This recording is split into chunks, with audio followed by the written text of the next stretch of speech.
Ram Ram sir.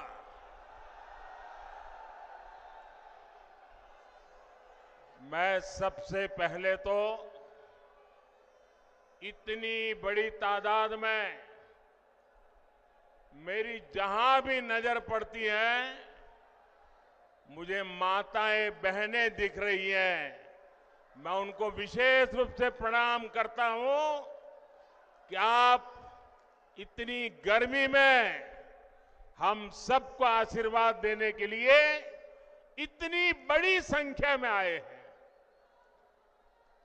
शायद राजस्थान नया इतिहास लिखने जा रहा है। माताएं बहनें, मैं सर झुका करके आपको प्रणाम करता हूं।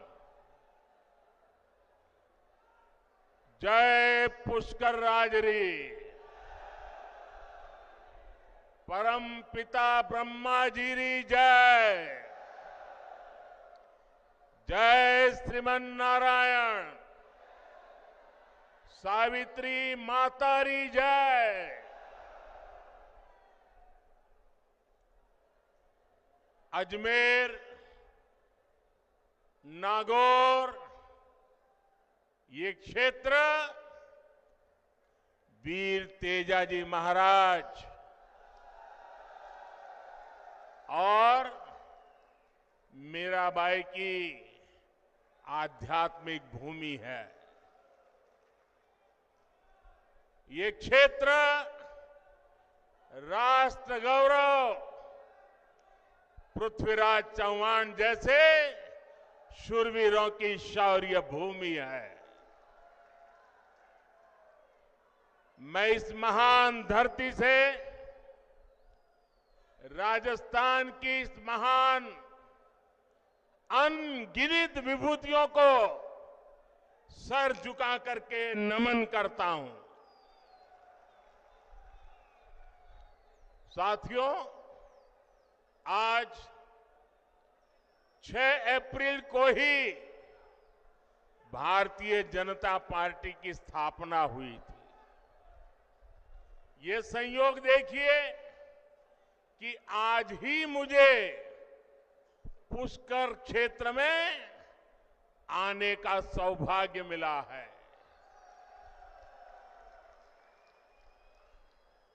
ब्रह्मा जी तो नियंता है, निर्माता है,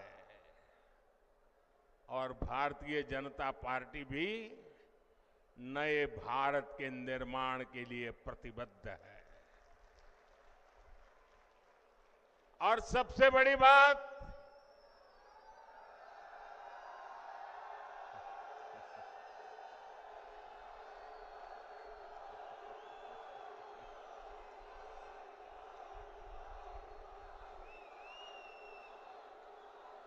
हमारा ये क्षेत्र कमल से इस क्षेत्र का संबंध है और भाजपा की पहचान भी देश के कोने कोने में कमल खिलाने जा रही है। और इसलिए पूरा देश कह रहा है, हर माता बहनें कह रही है, हर नौजवान कह रहा है, फिर एक बार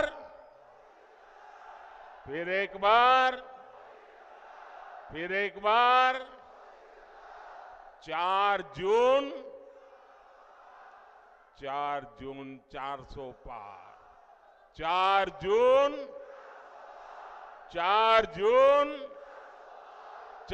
जून। साथियों,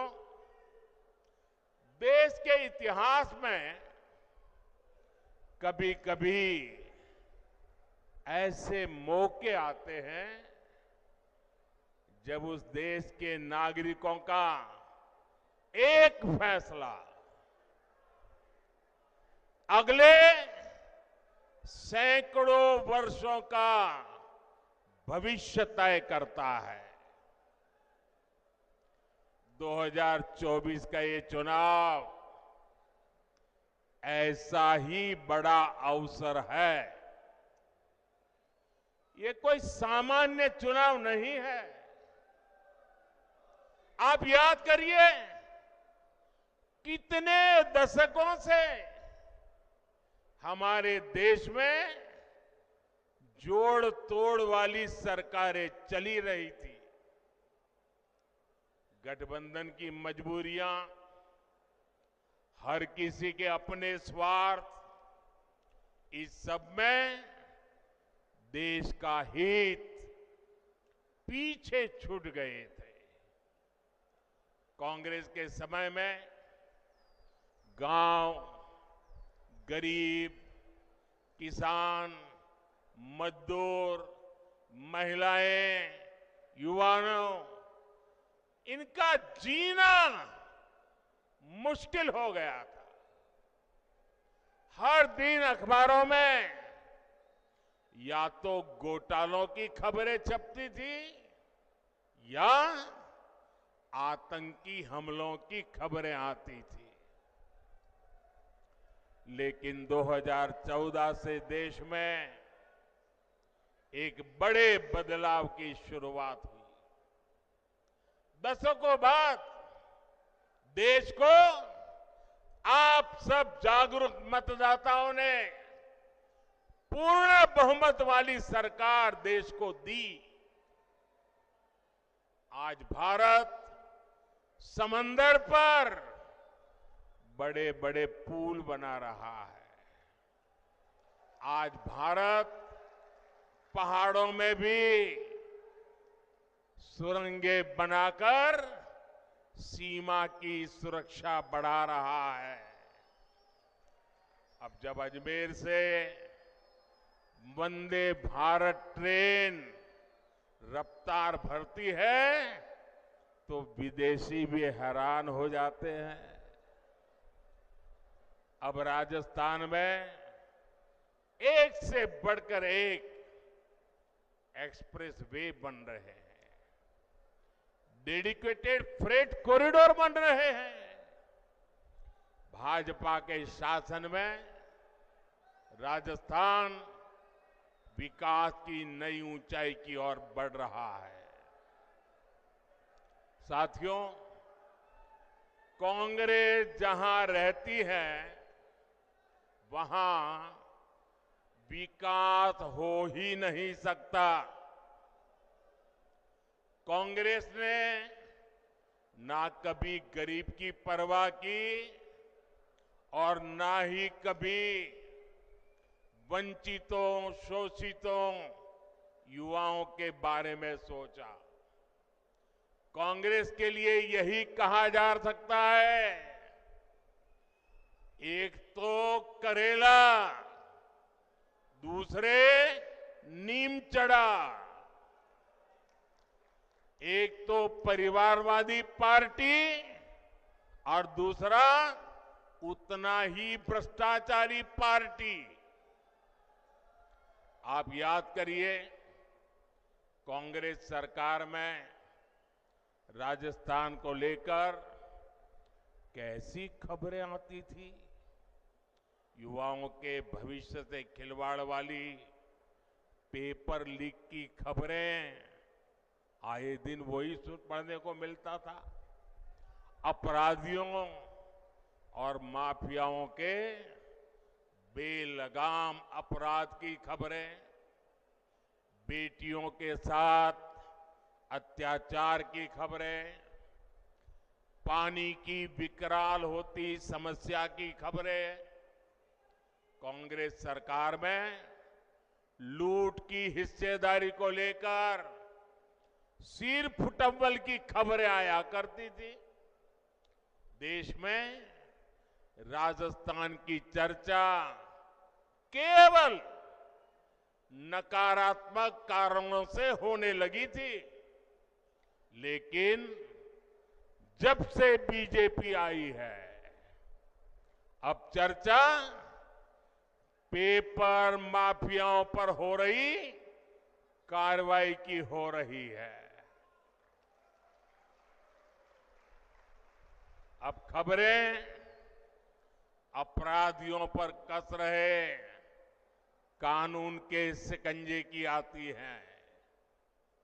यहां भाजपा सरकार के आने के 100 दिन के भीतर ही वर्षों से लटकी ईआरसीपी पर सहमति बन गई है।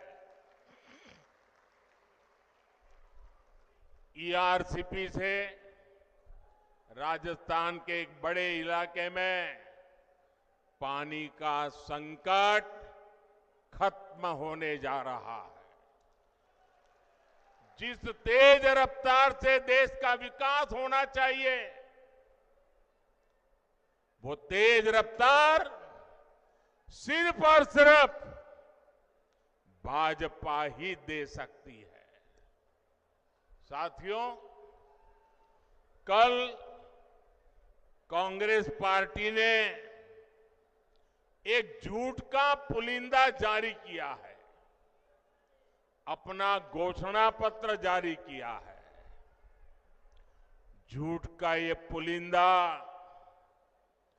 कांग्रेस की एक बहुत बड़ी सच्चाई, कांग्रेस को बेनकाब करने वाला एक घोषणा पत्र है। आप देखिए, हर पन्ने पर भारत के टुकड़े करने की बू आ रही है। कांग्रेस के घोषणा पत्र में वही सोच झलकती है जो सोच आजादी के समय मुस्लिम लीग में थी।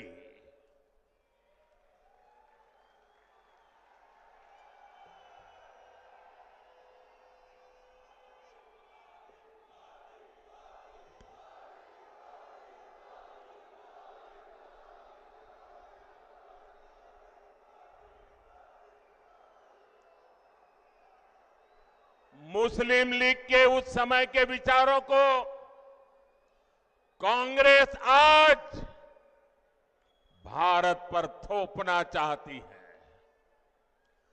मुस्लिम लीग की छाप वाले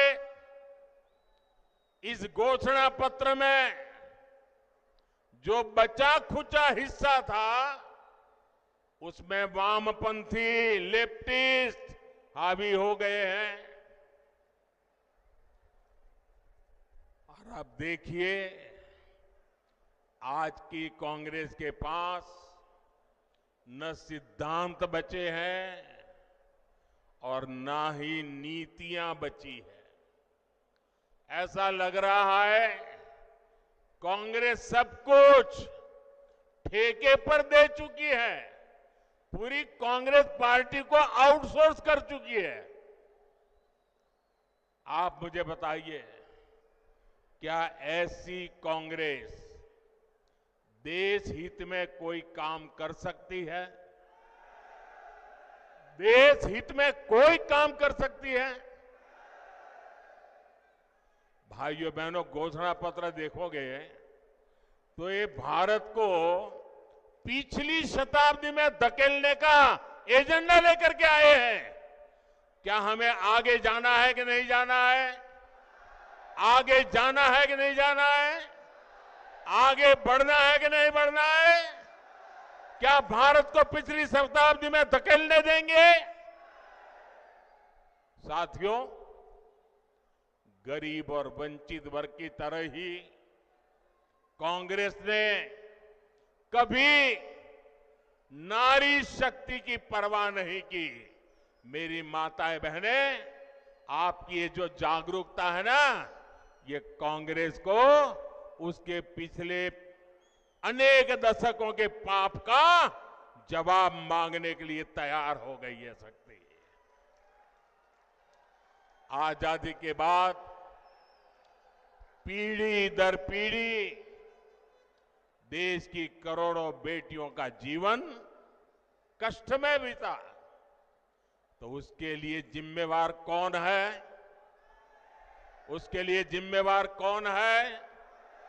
इसके लिए जिम्मेवार कौन है? ऐसी कांग्रेस को सजा मिलनी चाहिए कि नहीं मिलनी चाहिए? ऐसी कांग्रेस को सजा मिलनी चाहिए कि नहीं मिलनी चाहिए? 19 अप्रैल और 26 अप्रैल कमल पे बटन दबाकर ये कांग्रेस को कड़ी सजा देने का समय आ गया है। आप सोचिए, शौचालय के अभाव में बहनों बेटियों को पीड़ा और अपमान झेलना पड़ता था। हमारी माताएं बहनें प्राकृतिक विधि के लिए या तो सूर्योदय के पहले जाना पड़ता था या तो सूर्यास्त का इंतजार करना पड़ता था और दिन भर मेरी माताएं बहनें पीड़ा झेलती थी। क्या ये पीड़ा उनको महसूस नहीं हुई? मैं गरीब मां का बेटा हूं।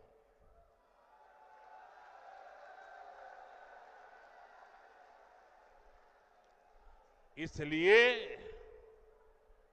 हर मां का दुख दर्द भली भांति समझता हूं।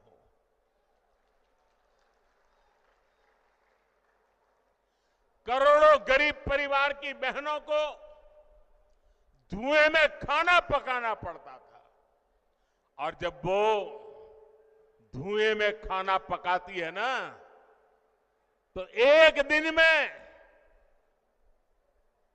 जानकार लोग कहते हैं एक दिन में 400 सिगारेट जितना धुआं ये मेरी माताओं बहनों के फेफड़े में जाता था। क्या इन माताओं बहनों को इस पीड़ा से मुक्ति मिलनी चाहिए कि नहीं मिलनी चाहिए? पानी लाने के लिए दूर दूर तक चलकर जाना होता था। मैं गुजरात का हूं। राजस्थान और गुजरात में पानी का संकट हम सब ने भली भांति देखा है और इसके सारा बोझ हमारी माताओं बहनों पर पड़ता था। सर पे बहुत बड़ा वजन उठा करके पानी लेने जाना पड़ता था। भाइयों बहनों, गर्भ के समय हमारी माताओं बहनों को जो पोषक आहार चाहिए ताकि गर्भ में जो बच्चा है वो तंदुरुस्ती के साथ उसका जन्म हो, उसकी भी परवाह नहीं की। आज आपका ये बेटा आपके गर्भ में जो बच्चा है ना, उसकी भी चिंता करता है।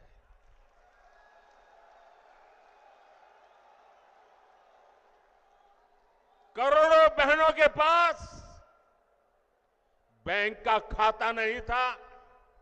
अगर कहीं से थोड़े बहुत पैसे बचा लिए तो या तो अनाज के डिब्बे में रखना पड़ता था। आज मोदी ने इन माताओं बहनों के बैंक में खाते खुलवा दिए।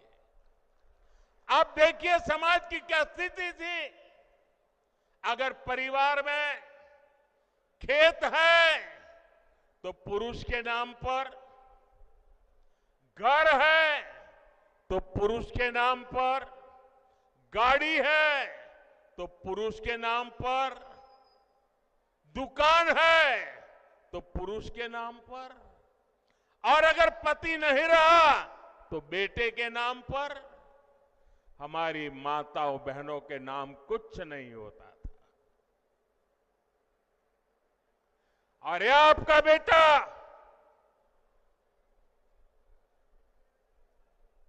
मेरी माताएं बहनें, इस आपके बेटे ने तय किया कि पीएम आवास के जो मकान देंगे ना, वो महिलाओं के नाम पर होंगे।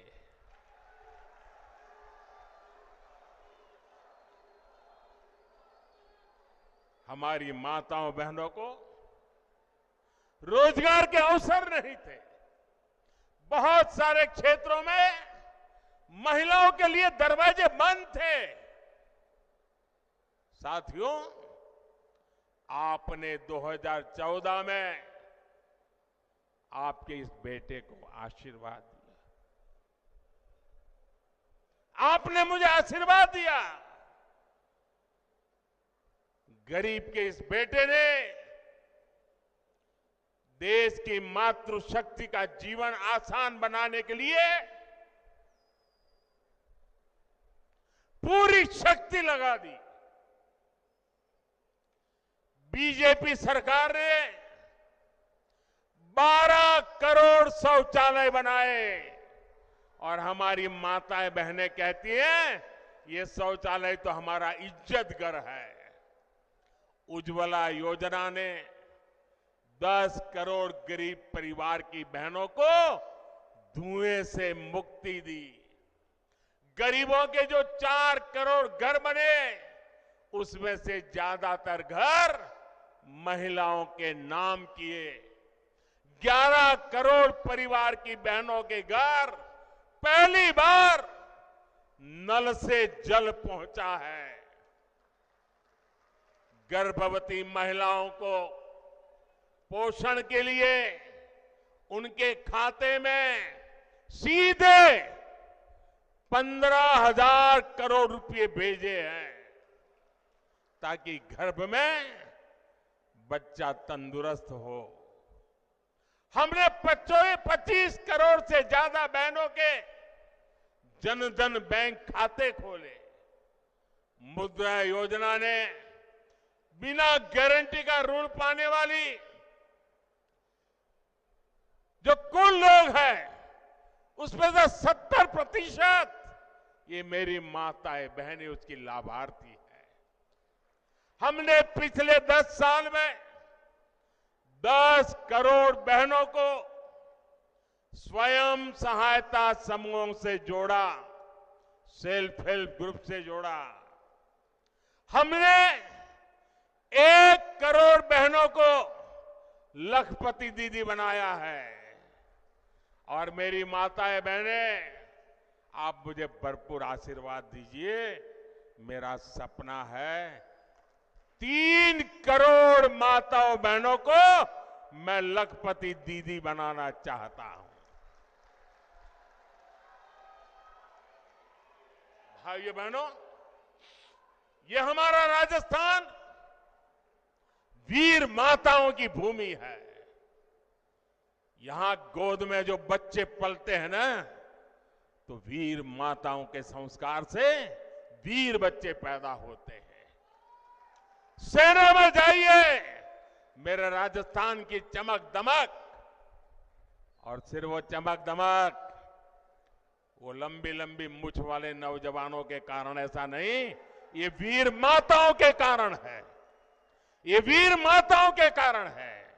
लेकिन बेटा तो सेना में जा सकता था, ये मेरी वीर बेटियां नहीं जा सकती थी। मोदी ने वो दरवाजे भी खोल दिए हैं। मेरी बेटियां सेना में जा रही है। मैंने सैनिक स्कूल के दरवाजे खोल दिए हैं। गर्भावस्था के दौरान जब उस बच्चे को मां की सबसे ज्यादा जरूरत होती है, लेकिन वो रोजी रोटी कमाने के लिए कुछ ही दिन में नौकरी पर चली जाती है, छोटे से नन्हे बच्चे को छोड़ के जाना पड़ता था। ये दर्द भी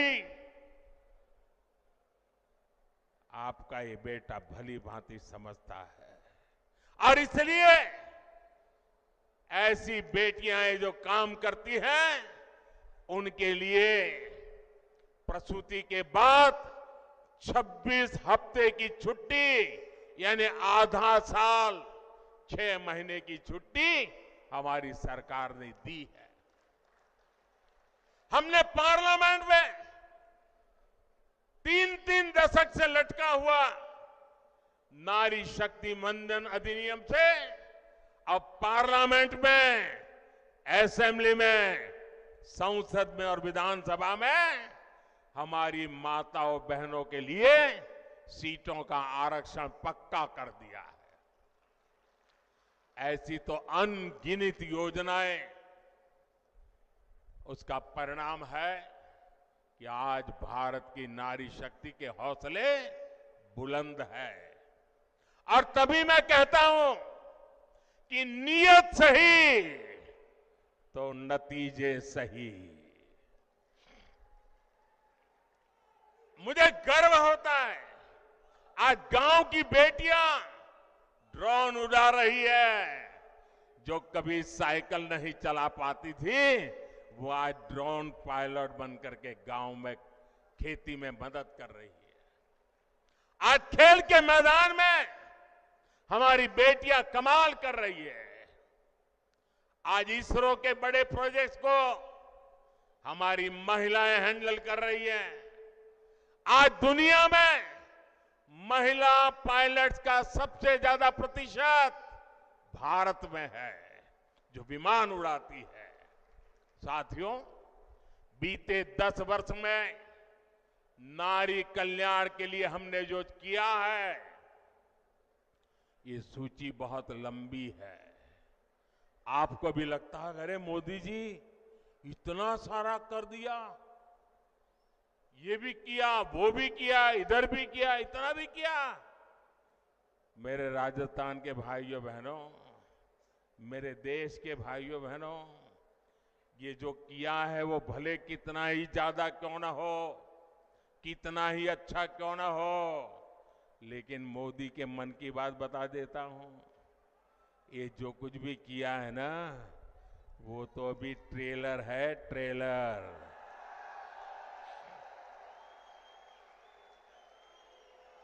अभी तो हमें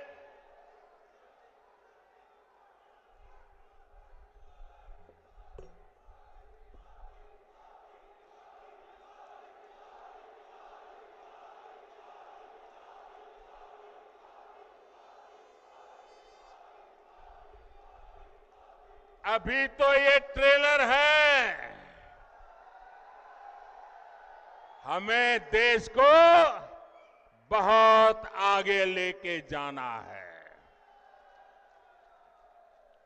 और इसलिए मैं कहता हूं आपका सपना ये मोदी का संकल्प है। हमें 2047 तक भारत को विकसित बनाना है। हमें भारत को दुनिया की तीसरी बड़ी आर्थिक ताकत बनाना है। हमें हर प्रकार से भारत को आत्मनिर्भर बनाना है। ये तभी संभव होगा जब देश की आधी आबादी की भागीदारी का विस्तार होगा। माताओं, बहनों, बेटियों का सुख, सुविधा, सम्मान, सुरक्षा और समृद्धि ये मोदी की गारंटी है। और इसलिए देश की नारी शक्ति भी कह रही है मोदी को जिताएंगे। हर नारी कह रही है हर नारी की गारंटी है। साथियों, मोदी आप सबके बीच से आप ही की तरह एक सामान्य परिवार से उठ करके आया है। आज भाजपा का स्थापना दिन मनाया जा रहा है। मुझे कमल के फूल भेंट में दिए गए हैं, लेकिन एक जमाना था मैं भी आप ही की तरह बूथ पे काम करता था, लोगों के घर पे झंडा लगाने जाता था, दीवारों को चित्र पेंट करता था, कभी पोस्टर लगाने जाता था, कभी जिंदाबाद जिंदाबाद के जहां जुलूस निकालता था। आप ही के बीच से निकल करके आज मैं आपके यहां पहुंचा।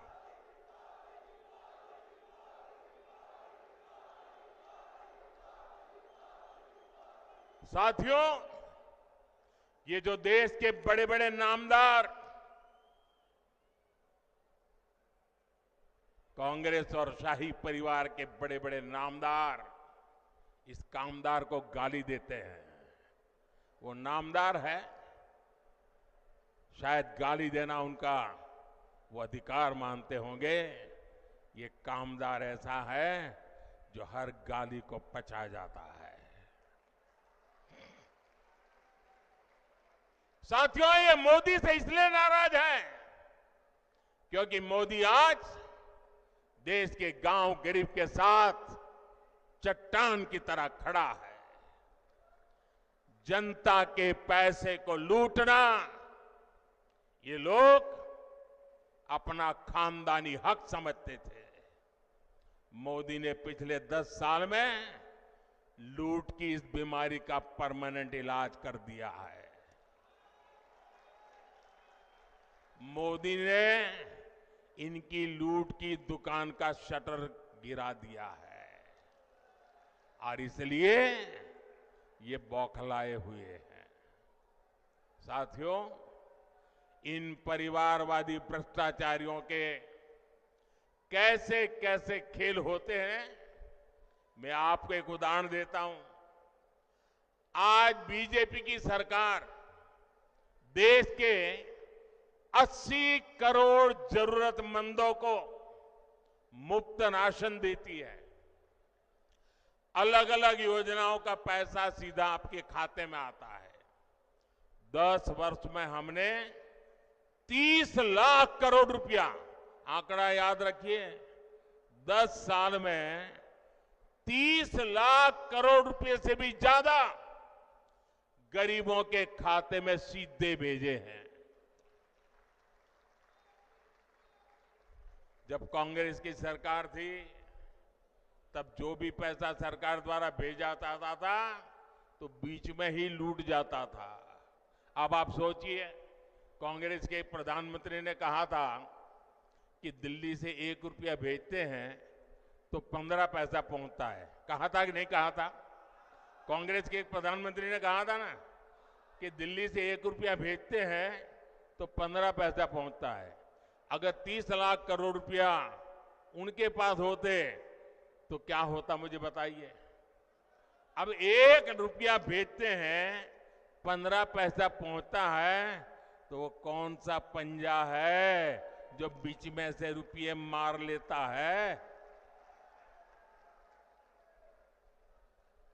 भाइयों बहनों, हमने जांच कराई तो पता चला कि कांग्रेस ने 10 करोड़ से ज्यादा ऐसे फर्जी लाभार्थी बनवा कर रखे थे जिनका कभी जन्म ही नहीं हुआ था, पैदा ही नहीं हुए, लेकिन योजनाएं उनके नाम पर चढ़ जाती थी। यानी 10 करोड़ फर्जी नामों पर आपके हक का हजारों करोड़ रुपया सीधे कांग्रेस के बिचौलिए के पास जा रहा था। मोदी ने ये खेल बंद कर दिया। मैंने जांच एजेंसियों को खुली छूट दी है। आपने देखा होगा, कांग्रेस के एक सांसद के यहां से 300 करोड़ से ज्यादा नगद, आप कल्पना कर सकते हैं जी, 300 करोड़ रुपए नगद अलमारी में ढेर के ढेर पड़े थे और पकड़े गए। टीवी पर आपने देखा होगा। आप हैरान हो जाएंगे, ये बैंक के पास नोट गिनने के जो मशीन होते हैं ना, मुझे कितनी बैंकों से लाया, लेकिन मशीन थक गए गिनते गिनते, मशीन बंद हो जाते थे, पैसे निकलते ही जा रहे थे। कांग्रेस का घमंडिया गठबंधन मोदी से परेशान है, इसलिए चिढ़ता है, गुस्सा करता है, गाली देता है। लेकिन कांग्रेस के लोग समझ ले, आप जितना कीचड़ उछालोगे ना, जितना कीचड़ उछालोगे, कमल उतना ही ज्यादा खिलने वाला है।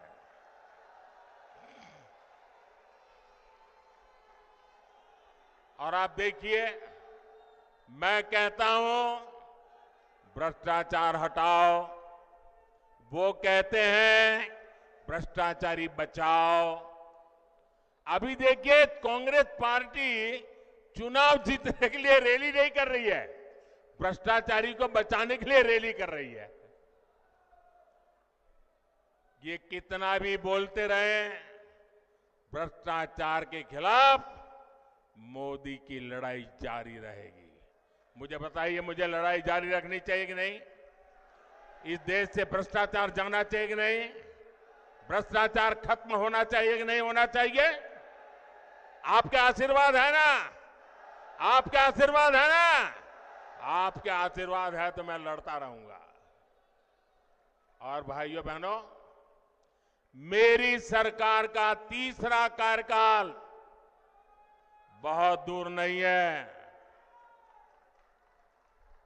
पहले 100 दिन में भ्रष्टाचार के खिलाफ बीजेपी सरकार और भी बड़े फैसले लेने जा रही है। मैं तैयारी करके बैठा हूं, सारी तैयारी शुरू कर दी है।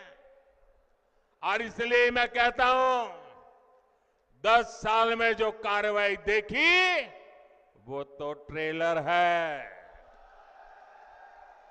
अभी तो बहुत कुछ होना बाकी है। साथियों, राजस्थान में आने वाली 19 अप्रैल और 26 अप्रैल को मतदान होगा। अब आप देखिए, राम मंदिर बना, आप लोग खुश है कि नहीं है? राम मंदिर बना, आप लोग खुश है कि नहीं है? आपके मन को शांति मिली कि नहीं मिली? अब मुझे बताइए, चलो भाई राम मंदिर बन गया, लेकिन उसकी प्राण प्रतिष्ठा में जाने का विरोध करना, यह शोभा देता है क्या? इतना ही नहीं, अगर कोई प्राण प्रतिष्ठा में आ गया तो उसको कांग्रेस पार्टी से 6 साल के लिए निकाल दिया। क्या इस देश में ऐसा हो सकता है भाई? प्रभु राम के बिना आप देश की कल्पना कर सकते हो? हमारे यहां तो सुबह शाम मिलते हैं तो राम राम सा करके शुरू करते हैं भाई। और अंतिम विदाई में भी राम बोलो राम से ही जाते हैं जी। उस राम के खिलाफ इतना गुस्सा मेरे दिमाग में नहीं बैठ रहा है भैया। प्रभु राम अपने घर विराजे, और ये रामनवमी आ रही है, सज धज के लोग मनाने वाले हैं। हम देखते हैं कितना विरोध करते हो।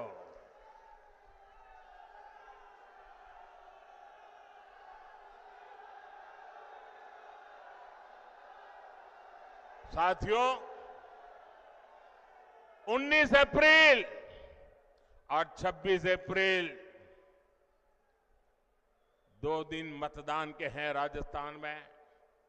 इस बार भारतीय जनता पार्टी ने अजमेर से हमारे साथी भागीरथ चौधरी जी को एक बार फिर उम्मीदवार बनाया है, और नागौर में मेरी छोटी बहन ज्योति मिर्धा जी ने जिम्मेवारी संभाली है।